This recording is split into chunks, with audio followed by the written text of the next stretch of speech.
জি সাহেব, এটা কি হবে? একটু বলেন দেখি, এটা কি সেলাই কি করা হবে এটা? বলো।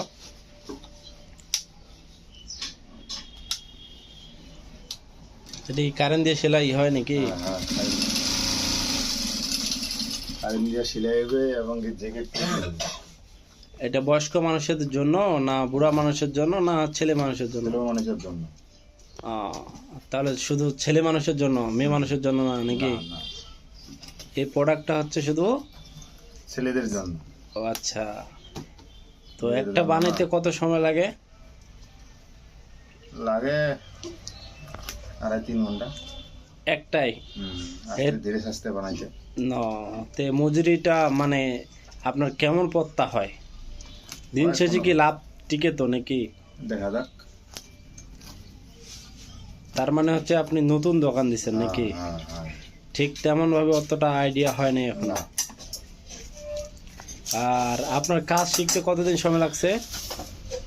মেলা দিন। তারপরও 20 বছর? 20 বছর? না। 4-5 বছর নাকি? কি বানাই বাবু? বানাই তো তামালি। মানে কমপ্লিট বানাই? কমপ্লিট। কি মুরব্বী, আপনি বানাবেন নাকি? ওইটা তো শুনি থাকি কমপ্লিট। কমপ্লিটটা বুড়ালি কাজ। একটা কোট বানান ভালো সুন্দর দেখে, একটা কোট। Coat pant. প্যান্ট আর হচ্ছে এই যে কোটটা যেন ম্যাচিং হয়। হ্যাঁ। ওই তো ভালো কাজ করছি বাবু। কারিগর ভালো ভালো প্রশিক্ষণ প্রাপ্ত না, কাজটা শিখতে লাগছে। এই যে নিয়েছিল ওই যে আমাদের কারিগর সাহেব, একে অনেকে আমি অনেক সময় ভুল বশত ভাবে কি বলে বানিয়া বলে থাকি। তো আমি অনেক সময় বলে ফেলি যে বানিয়া, আসলে ভাইটার নাম হচ্ছে বানিয়া না, এই ভাইটার নাম বলে দর্জি, যেটাকে বলে কোট বানানোর জন্য, জ্যাকেট বানানোর জন্য, এই ঠান্ডার জন্য।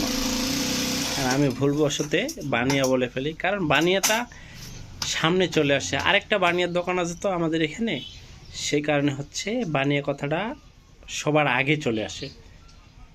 এই যে আপনারা দেখতে পাচ্ছেন কত সুন্দর করে মেরামত করে মেশিনটাতে সেলাই করা হচ্ছে। এটা হচ্ছে কারেন্ট দিয়ে চলতেছে এই মেশিনটা।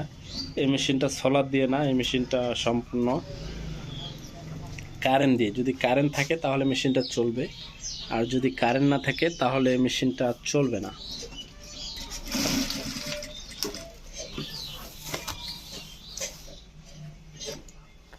এই যে দেখতে পাচ্ছেন সেলাইটা কত সুন্দর করে হচ্ছে, ডবলের উপর ডবল দিয়ে। এই যে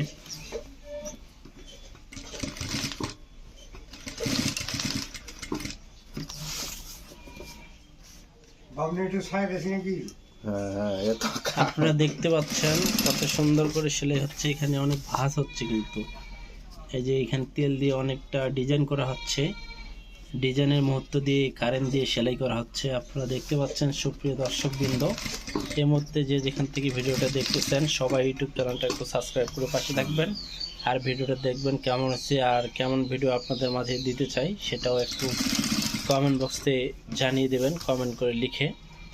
তো আজকের ভিডিওটা এ পর্যন্ত থাকলো। তো সবাই ভালো থাকবেন, সুস্থ থাকবেন। আগামীকাল ইনশাআল্লাহ আরেকটা ভিডিও আপনাদের মাঝে নিয়ে আসবো। তো আল্লাহ হাফেজ।